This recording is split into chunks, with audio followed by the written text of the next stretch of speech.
teachers, and one administrator to be part of an amazing cultural experience, something unlike anything else an East Lansing Elementary School had previously done or has done since. Each school is special and a gem in its own right. Let's debate the important points of this issue and not get bogged down with false messages and hostile rumors.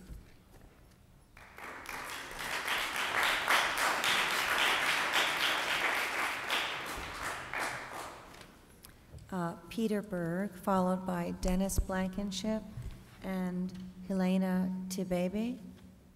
Yes, Mr. Berg. Peter Berg, 1105 Wildwood Drive, East Lansing. I've had two kids go through the district. My son's graduated, my daughter's a senior in high school, and I've really appreciated their education here, as they have.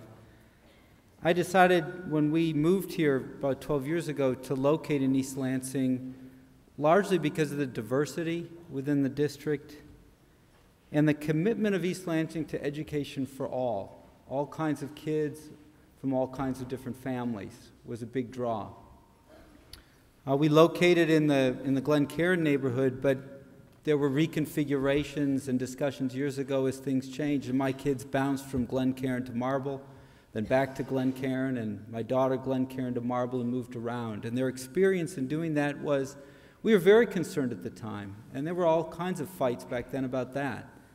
But they actually did fairly well in those transitions and learned to adjust and experienced within those transitions a diverse school in those two areas. And their experience has been that their education here has really been with people from all around the world. And it's a huge, huge plus in East Lansing that I would like preserved. I have to admit that I don't know the right answer to this question. I'm sure everyone else here does, but unlike them, I don't. But I hope, and what I would like is for this school board to think to the future of what East Lansing needs. And I know all of you to be people of goodwill, people who act in good faith, people who exercise good judgment, and I'm expecting you to do that. My issue is that I would like to see diversity preserved in East Lansing across the district. Red Cedar is a great school with a unique mission and a unique program, but I think East Lansing is unique in the district in that it has diversity across the district, in income, in race, in gender, in all kinds of things. That needs to be preserved in whatever you decide.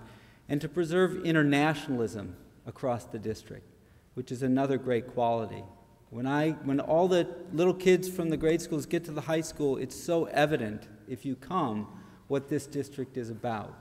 It's very international. So I want to thank you for your service. I want to thank you for all the effort you put into this and the difficult position you're in. And I would like to hope that you make the right decision. Thank you.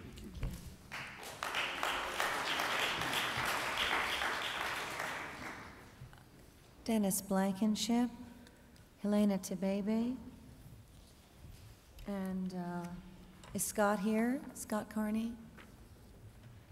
Carrie Nicewander? Yes, sir. Good evening. My name is Dennis Blankenship. I live on Lilac Avenue in the aptly named Flower Pot neighborhood.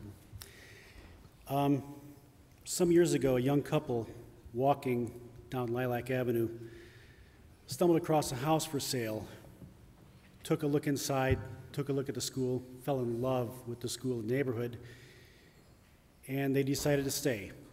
This is not my story, but that of my next-door neighbors, the Kessler family. They ended up having two kids, both go through Red Cedar. One became a college professor, one became a nurse. Esther Kessler, unfortunately, passed away this spring. My story is strikingly similar to that of my next-door neighbor, in that my wife and I were looking to relocate from our rental, having recently come into some money from a relative who wanted us to buy a house. We saw a house in East Lansing. It was too small. It needed repairs. Then we heard about the wonderful school nearby, kids from over 50 countries of the world. No one had a majority, no demographic majority in that school at all. The highest achieving school in a high achieving district. So we fell in love, and we stayed. The oldest of my 3 kids is now a senior at the University of Michigan studying astrophysics. My middle son is now a sophomore at Michigan State University studying psychology. These kids would not have become who they are, nor my youngest daughter becoming who she is, had they gone anywhere else but Red Cedar School. I found out this can have unintended consequences earlier this year when my oldest daughter intimated to me that she had not realized there was still racial prejudice in the world until she got to the University of Michigan. Red Cedar is a unique, priceless gem that, once cut, cannot be repaired. And I urge the school board to keep Red Cedar. One more thing, 2 more things for the record I'd like to state. A couple of dark faces and hijab in a class, in my opinion, don't qualify as diversity. And I see I have fans. And speculation about a possible future Montessori program in Red Cedar does not, in fact, qualify as a concrete plan with funding and staffing. Thank you.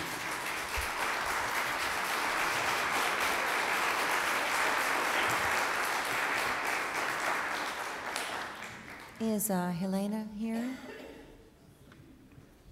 Helena, after you, Carrie Nicewander and Karen Honey. Okay. Hello, my name is Helena Tabeba. Well, my parents live at 706 Lantern Hill Drive, which is a few blocks away from here. So I guess it's the not McDonald, this neighborhood, this community over here. My family first moved here from Ethiopia because my dad wanted to do his PhD. After he got his PhD, he started working here. So he works at MSU right now as a professor. And unlike my family, most of the families that I met going to Red Cedar School, they usually leave, you know? So I think Red Cedar shouldn't be closed because, of course, the diversity, first of all, the community, and the culture. What I learned from Red Cedar and Spartan Village is that, even though I was from a different country than the person sitting next to me, I still felt like I was at home going to Red Cedar. And when we transitioned from Red Cedar to Glen Karen was, of course, a good school. It was also diverse as well. East Lansing, in general, is a diverse city. And I understand that, but transitioning from Red Cedar to Glen Karen was hard for me and some of my friends because people weren't as culturally aware as people at Red Cedar were. And it was hard for me and some of my friends to get used to Glen Karen and even at East Lansing High School.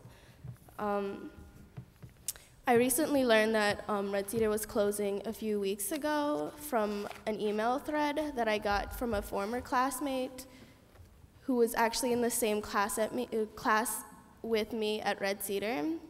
And it was surprising to see how many people even remembered the moments that they had at Red Cedar.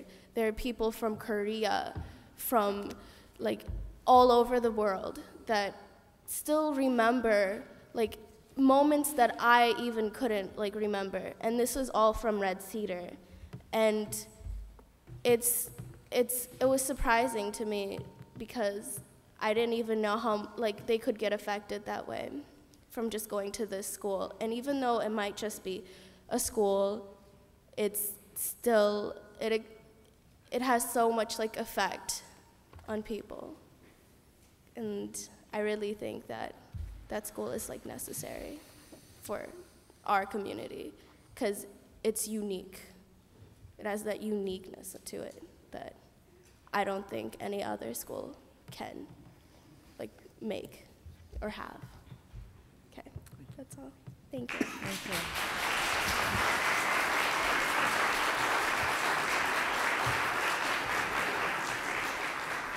Carrie Nicewander.